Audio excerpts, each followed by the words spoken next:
And for the sake of the recording, a welcome to RISCA's grant workshop on the Build the Future grant program.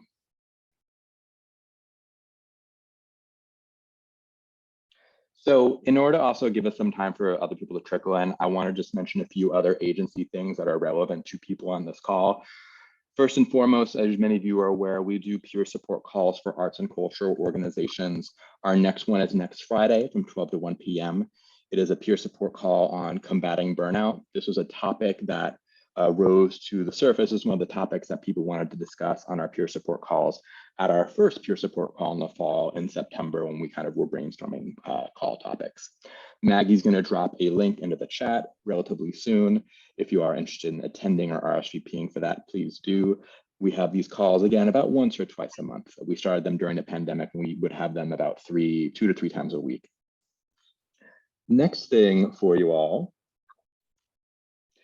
we have partnered with the Humanities Council, who we frequently partner with, to host Arts and Humanities Month in Rhode Island in October. The governor signed a proclamation proclaiming it Arts and Humanities Month in Rhode Island this month. The theme is Culture Builds the Future. You can obviously see the connection between the theme for this month and this grant program.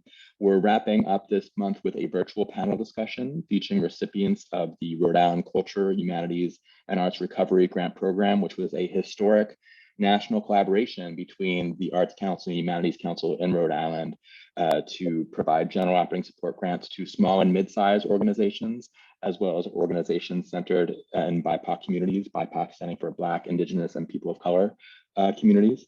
As a part of that too, we'll also be honoring Congressman Langevin for his many years of support of the arts and culture community. That's from 11 a.m. to 12:30 p.m. Maggie's going to drop a link to that in the chat as well, if you'd like to join us.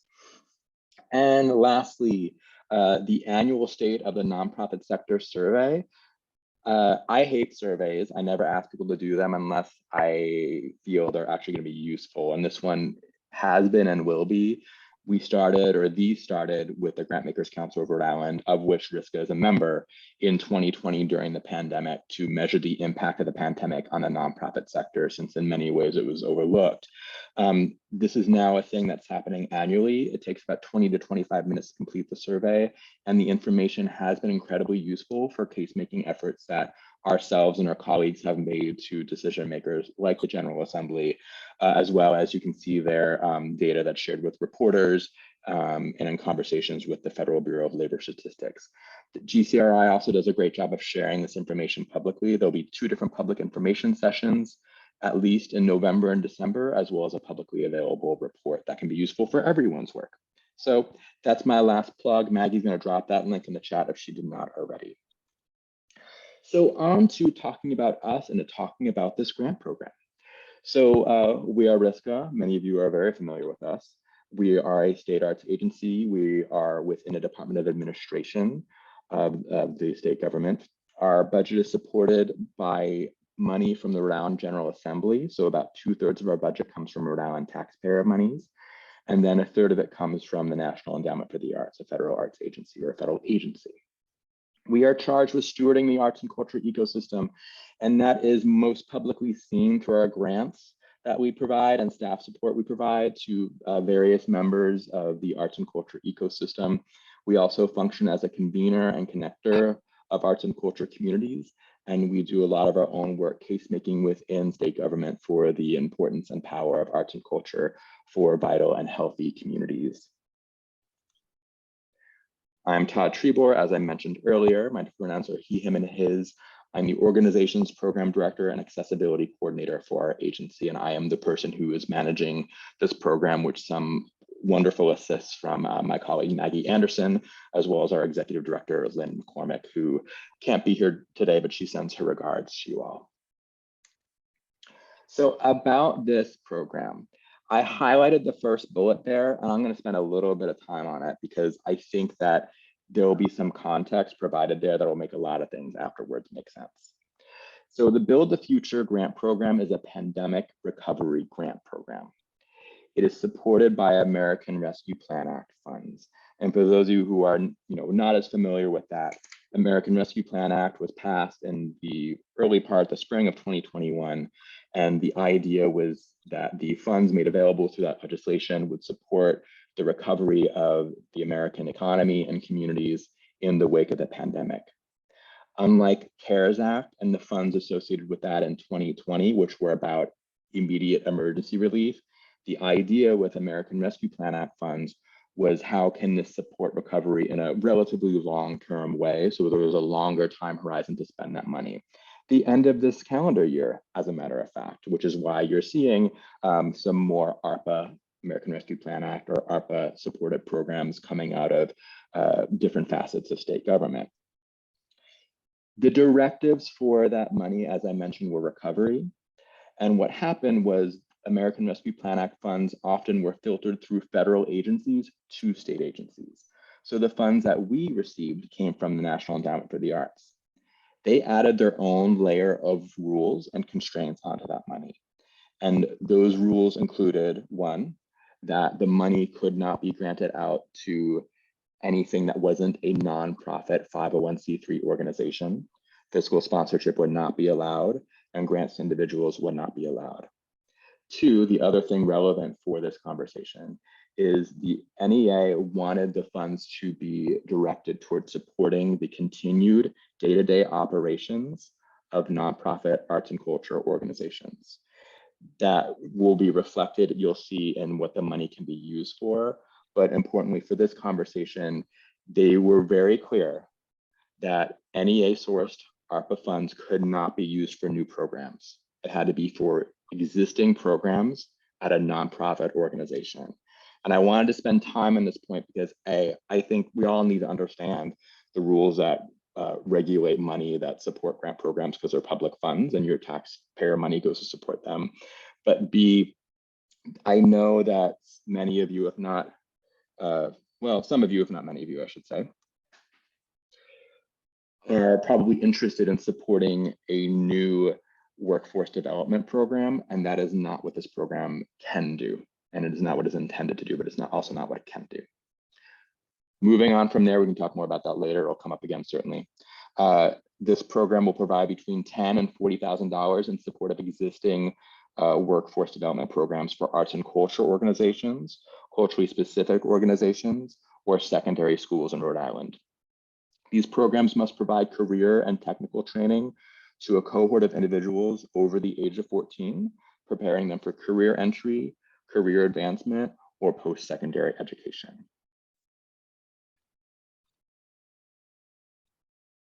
I'm going to talk about these things, and I'm going to talk more about examples of qualifying programs. The deadline for this program is Friday, October 28th at 5 p.m. No late applications will be accepted, no exceptions there. So you're going to want to hit submit on it well in advance of that 5 p.m. deadline because the time of our grant system's clock might be different than yours. Grant award announcements will occur the week prior to December 25th, the same time as we announce our regular October grant awards. We have a deadline every October 1st, or in this case, it was October 3rd, because the first fell on a Saturday. So it goes to the next business day. And just to emphasize, the grant can only support program or project activities occurring between January 1st and June 30th of 2020. So examples of qualifying programs for this grant program. Programs that provide participants insight and experience. Excuse me really quick, I need to move something. There we go. In the arts and or design industry, including artist-specific business skills, or programs in which arts and design skills are used to prepare and support participants for careers or business ownership in any field. Learning environments may include either classroom style learning or work-based and experiential learning. Programs that have both are going to be preferred. They're going to be more successful in the panel room. So here's some examples of potential projects that could be funded. These are ones that we either made up or ones that are referencing existing programs happening in other states and other communities. Example one is kind of a technical theater CTE pathway project.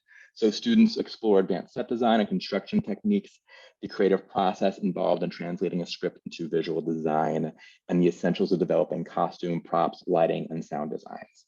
Through work-based learning, students acquire behind-the-scenes stage experience for the production of 2 to 3 shows during the year. Students who complete the course and pass an operations test with the district can become employed by the district to work in the performing arts centers. Again, hypothetical program. You can see there a mix of classroom style learning and work-based or experiential learning, and this clear connection in terms of outcome that these students who participate can become employed by the district. Things to note there.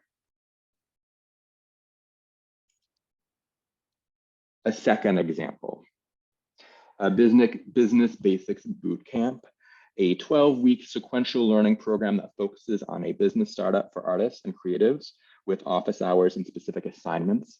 Participants will learn about business entities, taxes, marketing, budgeting, intellectual property, and more. So this particular example is focused on supporting artists and creatives becoming their own business, right? By the end of the program, artists will have incorporated their businesses with the state, have marketing plans, have a 1-year budget, and a focus on goal setting. Again, very clear outcomes being articulated there, right? Example 3 is an existing program that Molly Flanagan, my work colleague and work twin, thought of simultaneously as an example. Juxta Labs is in Minneapolis, or I'm sorry, Minnesota, I believe it's in Minneapolis. It's a organization that trains youth ages 14 to 21 years old in a variety of art practices, and then pairs them with a mentor that supervises them as they take on paying jobs in a variety of fields there, graphic design, urban planning, etc. These apprenticeships paired with workforce training last 1 year, and the apprentices are paid an hourly wage. Again, a mix of like a clear kind of curricular learning and instruction with actual on-the-job, work-based experiential learning. The definitions for work-based learning, and I'll let Maggie talk about this later on, that we're using are at the end of the guidelines that you all can see publicly available for this program. Maggie will be dropping them into the chat at some point in the near future. One second, everyone. Great. So who is eligible to apply for this? So an organization has to be a nonprofit 501c3 organization to be eligible, and you have to be an arts and culture or culturally specific nonprofit organization. By a nonprofit, we mean that you are not just registered with the state of Rhode Island as a nonprofit, you have to have a 501c3 determination letter from the federal government, excuse me. By an arts and culture organization, we mean an organization that has as their primary mission regular cultural programs or services. An organization that includes arts and culture as a primary and major focus of their larger mission may also apply if it's centered in engaging a specific cultural group. I'm going to talk more about that on the next slide because we mentioned culturally specific organizations. Who are that kind of organization? An organization with a significant arts and cultural program or programming that engages a specific cultural community, but might not have arts and culture as their primary mission. Many of these organizations were established to address the needs and desires of communities that were historically and in many cases continuously marginalized from receiving equitable access to programs. So if you think a lot about our kind of community and culturally specifically focused organizations, for example, organizations like Oasis International, or the Colombian American Cultural Society, the Puerto Rican Institute for Arts and Advocacy, et cetera. And in many of those organizations, there's a more holistic view of culture than we see with organizations that exist in Western European traditions. So it makes sense that in the context there, the cultural programs are part of the spectrum of offerings that they have to support their communities. Secondary schools based in Rhode Island, public charter, career and technical centers that are nonprofit organizations. And then lastly, and importantly, again, about rules, the National Endowment for the Arts requires that any programs we support using NEA sourced funds or NEA matched funds be presented in ADA compliant spaces. Grants can be used for what they can be used for. These things are pretty obvious when you think again about the focus of these funds, which is on recovery.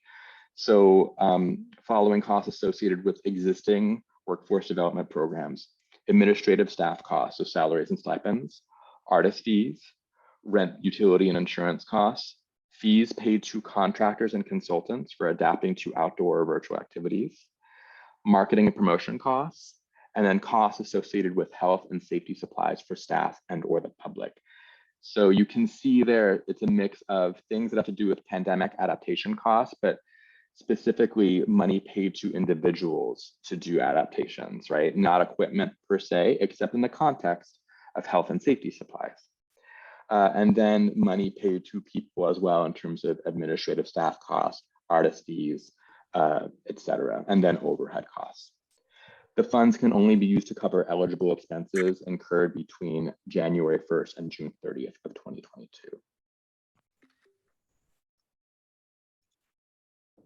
What the grant funds cannot be used for, again, to just emphasize, because I don't want you all to waste your time. And also, as the program director, it's always difficult reading through a bunch of applications that are ineligible. It's heartbreaking. They're telling me how to get funds. I'm in the webinar. I'm going to ask you all to keep yourselves on mute, please. Thank you. So new workforce development programs are ineligible here. What the grant funds can't be used for, these are the typical rules of the NEA places on funds. So capital projects, okay. Development, so fundraisers or fundraising efforts, prizes and awards, food, beverages, alcohol, expenses outside the award period, re-granting the funds in any way, shape, or form, undergraduate or graduate school activities, religious activities in which proselytization of some sort is involved, and then private functions that aren't open to the public in any way, shape, or form. Other things you need to know, let me just check the chat real quick. All right, cool. The awards will be between $10,000 and $40,000. Based on the budget that we have, I'm estimating, and this is me just estimating, please no one hold me liable for this statement. I'm thinking it will probably be between 4 and 10 grants. Organizations that receive general operating support from the Rhode Island State Council on the Arts, or GOSO awardees, are eligible to apply for this program. They are typically ineligible to be applicants in any of our project grant programs, but because of the source of this money, they're allowed to apply for this program. Fiscally sponsored organizations, as I mentioned before, are unfortunately ineligible to apply because of the rules guiding these funds. Panelists. So many of you are incredibly aware of RISCA grant programs and how we work, but I'll just say in brief without getting too into the weeds on it. Because we're granting out taxpayer funds, RISCA staff don't make any funding decisions. We manage grant programs, we orient panelists, and then we charge them with making funding decisions. We facilitate their conversations when they're reviewing applications. They receive applications. They have, in this case, about 2 or 2.5 weeks to review them, and they meet for a full day panel meeting via Zoom. I will facilitate their conversation and I'll take notes, and I will help guide them into funding decisions, but we don't have any voice in those at all. We have the panelists already recruited for this program because of its really quick turnaround. We have 3 individuals that are from outside the state that work at nationally recognized or have worked with nationally recognized arts and culture workforce development programs in West Virginia, upstate New York, Buffalo area, and Minnesota, actually someone who used to be at Juxta Labs. And then we have 2 individuals from within the state of Rhode Island. One of them works at an educational institution supporting art students in career development, and the other individual works at the Rhode Island Department of Education. So to give you a sense of your audience, one of the things that I like to do when I manage panels is to not have it just be their conversation focused on whether or not something's good or bad or whatever, but given their expertise and insight and being outside of a program, what advice they might have for an applicant about their given program and the program ideas they have. So I ask them to provide that kind of insight and feedback. So if you don't receive funds or you do receive funds, you also receive that kind of external insight. Funding recommendations, for those of you who have been in other grant workshops we've done before, I alluded to this, that panelists will make funding recommendations. What they do is at the end of the day, they will be shown a spreadsheet that has their scores for their applications, which they've been able to adjust throughout their discussion. It will be presented to them in descending order, top scoring applications at the top, low scoring applications at the bottom. And their funding recommendations are based on that. When I run a project grants for organizations panel, I typically ask them to adhere to their scoring scheme and how they make their funding recommendations for the sake of consistency. They are able to make score adjustments if they need throughout, as I mentioned. And they can weigh in on whether or not they think that the ranking is reflective of their conversation. With this, it's going to be different a little bit because don't know how many applications we have, but we also really need to, as a state agency, granting on only 4 to 10 grants, consider geographic representation and consider the applicant type.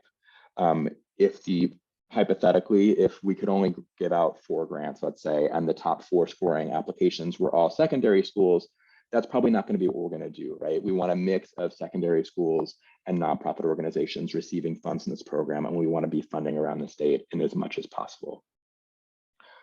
Accommodations, this is specific to application accommodations. If you need any assistance with your application due to a diagnosed disability, or you self-identify as being an individual with a disability, just please reach out and let me know so I can make those accommodations available to you all. This also can include things being available in different languages, or me connecting you with someone who can assist in your application if you are someone who feels more comfortable speaking, if you're a multi-language speaker, essentially. If you receive a grant, heads up, you're going to have to credit risk on all your marketing materials during the grant period, at least with the activities associated with this grant and this funding. You will also have monthly cohort meetings in the spring with other BTFG or Build the Future grant recipients. All the risk of grant awards are contingent upon the availability of funds. We always say that because we have to, because things happen. And as I mentioned, grant applications are considered on a competitive basis. Lastly, payments, just so you know, as we mentioned, award announcements will go out just prior to December 25th. If from the time you sign your grant award agreement, assuming all your final reports are in and all that, you don't have anything overdue to RISCA, the payments will take between 8 to 12 weeks. We used to say 6 to 8 weeks, but because of the Great Resignation, it's more like 8 to 12. So just prepare thyself for that. And those payments happen outside of our office. So we can be helpful in terms of inquiring about your payment, but there's not anything we can really do to expedite that payment process.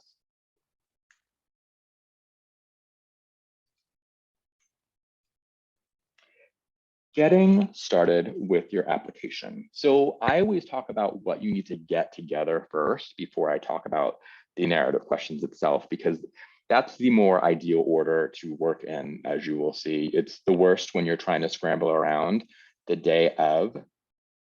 The day of is a nightmare. So I try to recommend people not do that. You're going to need a SAM UEI. It is a 12-character unique entity identifier assigned by the federal system for awards management. This is something that schools will have. It's something that many of you all as nonprofits will have if you've applied for state or federal funds in the past year. If you don't have this, request it now. Like by now, I mean like after this webinar is done. Sometimes it takes 2 or 3 days. Sometimes it takes 2 or 3 weeks. Sometimes it takes 2 or 3 months. Federal process, right? And there's not anything we can really do to help you with that. Again, unfortunately, if you did run into serious issues, I've been directing people to contact Senator Reed's office. They're great. That's kind of an aside. We can accept applications without this SAM UEI. We've made accommodations with our other deadlines, but because of the turnaround time of this particular process, we just can't. You'll need a recent 990 from one of your past 3 fiscal years. And then for nonprofit applicants, only a copy of your 501c3 determination letter, the letter that that the federal government sent to you being like, yes, you are a federally recognized nonprofit organization. Other things to gather. Support materials, as I mentioned, you don't want to do these the last day. So there are 3 required, and there's 3 additional that can be what you want them to be. The 3 required are an example lesson plan, highlighted there because, again, this has to be an existing workforce development program, so a lesson plan you've used. A letter of support from a past participant or letter of interest from a potential participant, and then resume, CV, or bio, or whatever information about the key instructor or instructors involved with your arts and culture workforce development program. Suggested additional support materials are examples of artwork or products produced by instructors or participants, marketing materials for your existing program, and then any additional letters of support or testimonials from participants in the program, or even more amazing, from employers who have benefited from your workforce development program.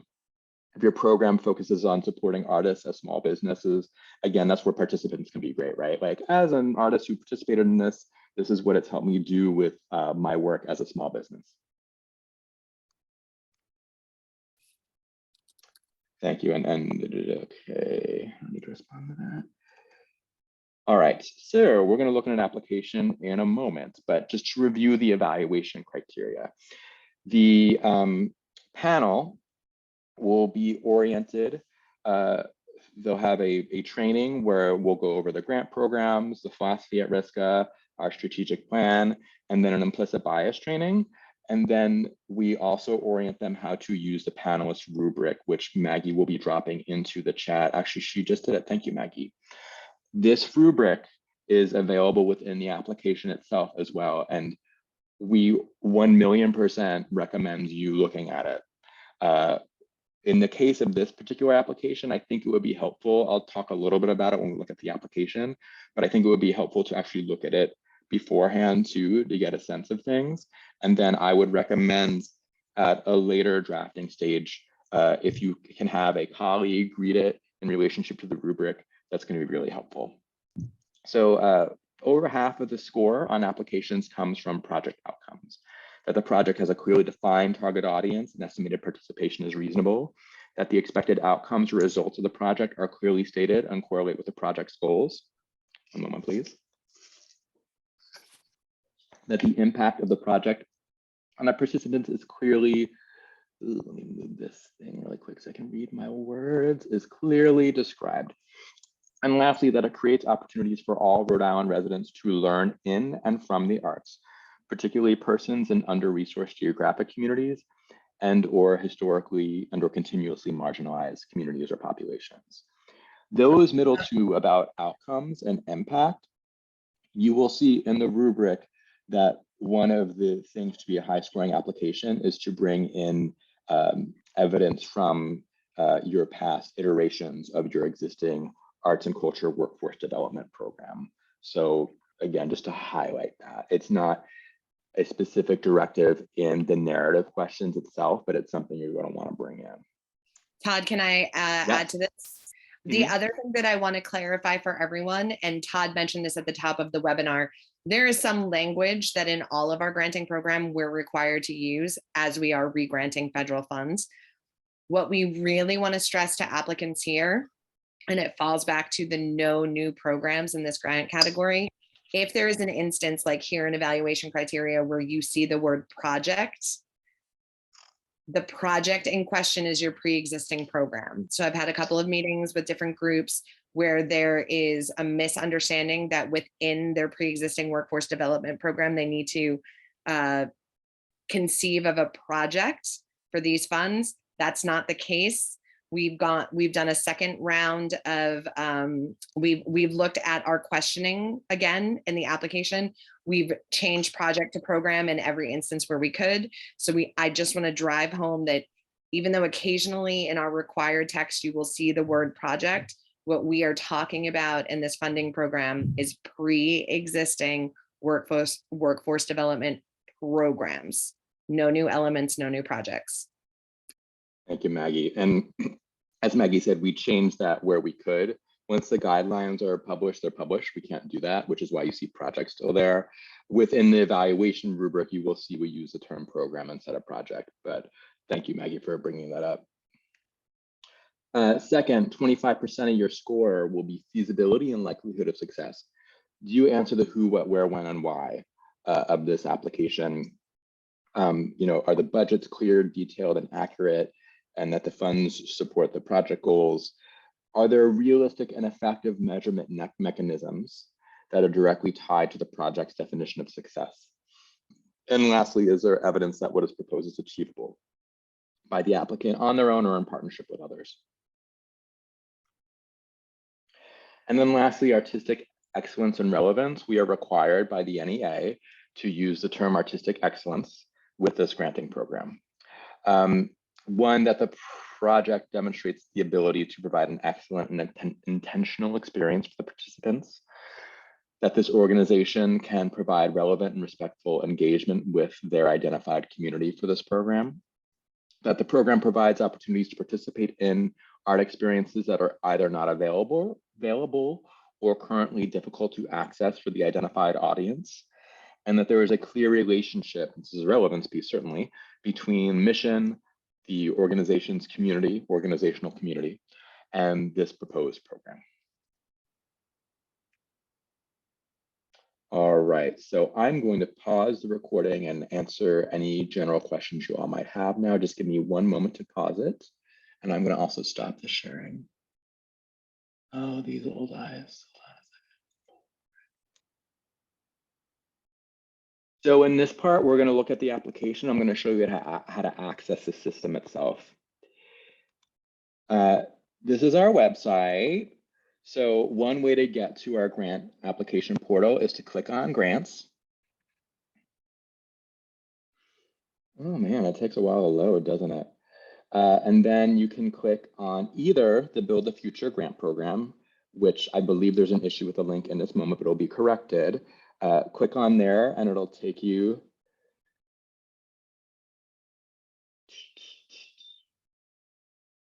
to information about the Build the Future grant. And you can click on that link there to access the grant portal. That'll open and it'll take you to here. Here's the thing that you need to look for because it's a little bit weird. There's actually two different grant portals, one for organizations and then one for individuals. So just make sure that the screen you're on says, welcome to the grant portal for organizations. You're gonna log in. And then if you're a new person, if you haven't applied for a grant before, you create a new account. It's super easy. You just need an email address. It'll ask you for some other information. If you have any issues with that or need support, you just reach out to me and I'll help you with it, but it's pretty straightforward.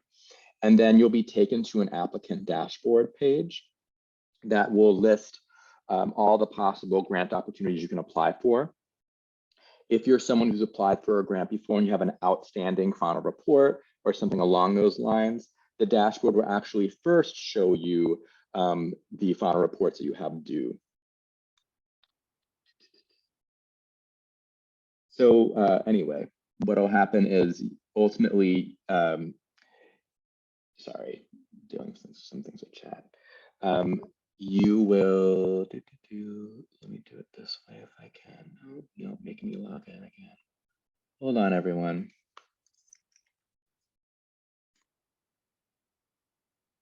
All right. You will be able to select, again, the Build a Future grant application, either from the applicant dashboard, it'll show up as a list of one of the grant options, or if you have an existing account, you might need to hit a little blue button that says apply at the top of the header bar that's not on this particular page. All right, so this is the way the application is structured. First off, just an overview. It just tells you how we break the application down. We worked on our applications and zhuzhing them and restructuring them with a couple of community working groups, and they advised us on this format. So there's three parts. There's an eligibility quiz that you do before you start the application. There's particular sections of the application that's information for the panel. And then there's information for RISCA staff, where we ask questions that we're required to collect information and have on record as an entity that grants out state and federal funds. The next section in this is guidelines and template forms. So you can access the grant guidelines as a PDF. You'll need both a project budget or program budget template and the timeline template. Those are both required in this application. And you will have the evaluation rubric that, again, I'm recommending you read through before you start the application and then read through at the end. The before you start the application eligibility quiz, this is pretty straightforward. This is what I was discussing before, like, are you a nonprofit? Are you a secondary school? You just attest to being one of those entities, and then you confirm that your programming is happening in an ADA compliant space. Next one is your first question for the panel, first section for the panel, excuse me, introducing your program, where you just say who you are, what your mission is, what the name of your program is, and a summary of your program. These things are first off to orient the panel to your application, but they're also in the panel room things that we read out loud. So I'll say, next application up is, the Maggie Anderson School for Dance and their workforce development program. And then I'll read the program summary as a way to orient the panel to our discussion of that application. This is also, the program summary is what appears on publicly available documents when we announce grant awards. So just have that in mind when you write it. You want it to be succinct and clearly describe the what of what you're doing. Then you'll put in the amount you want to request. The next second section that you fill out is the application itself with information for the panel. Click on that to expand it, excuse me there. The top of this just describes the panel process and our commitments when recruiting panelists. Every panel that we have has at least 2 panelists that are BIPOC identifying individuals and 1 person that fits our definition of being a practicing artist. The questions are, first off, your program. You're going to summarize the program you're proposing. And here's the thing with all these application questions. This is my big tip. Answer the questions being asked. And I say that, and that sounds really obvious, but without fail, every cycle, I would say about, particularly this last cycle, about 40% of my applications didn't answer the questions being asked. And that doesn't just mean the question in bold there, it means all those sub questions. If you answer those questions, you're already ahead of the game, all right? Also, be sure to follow the ideal response lengths here. You will see this application, despite the grant award size, is relatively short, because that's how we want to roll when we can with our grant applications, and sometimes we cannot, but also because of the quick turnaround and the amount of time panels will have to dedicate to reviewing applications. You want to keep them as succinct as possible, but we're trying to give also enough space for you to talk about what you're doing, right? So you'll answer those questions about your program, what you're doing, when and where, and intents. Program goals, what your goals are for the program, what do you hope the impact will be for your participants, and not inherent, not obvious in this question is obviously talking about past impact and past work as well to contextualize your goals. Similarly, when talking about program success, right, and evaluation, for both of those, ideal response length is 2 to 4 paragraphs, about 2,500 characters. This is where you're going to provide your timeline and your program budget. I'm going to show you all the program, aka project budget. Yeah, I have enough time. I'll be fine. 1 minute, everyone, because I need to pull up a different tab to do it.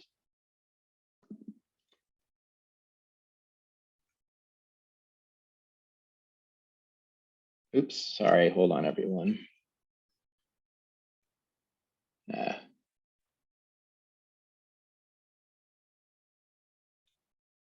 right.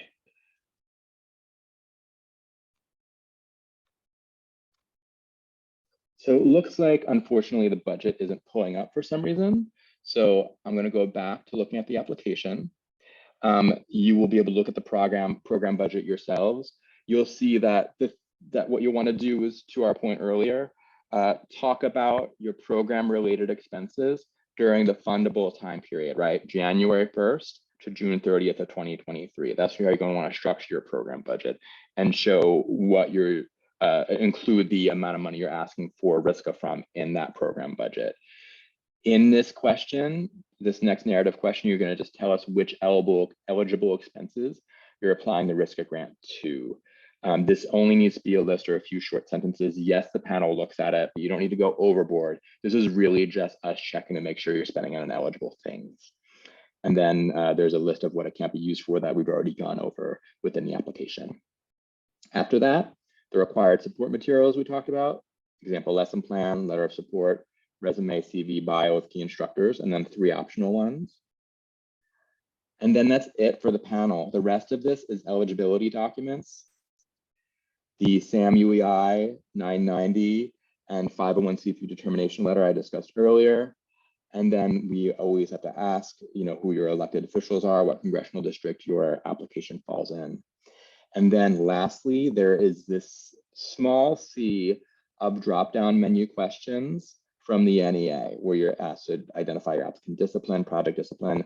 You notice I put this as information for RISCA staff because the signal is don't freak out about it, right? At the very top of it here, it says this will not affect how your application is evaluated. We have to request it. If you have questions about it, you can reach out to me. I also review this section and I make adjustments in case people misidentify themselves with their project. It's completely understandable. It happens. Some of the language is pretty technocratic. And that is that. I'm going to stop recording and stop sharing, and I'm going to pull up the PowerPoint for the last 2 slides I have. One moment, everyone.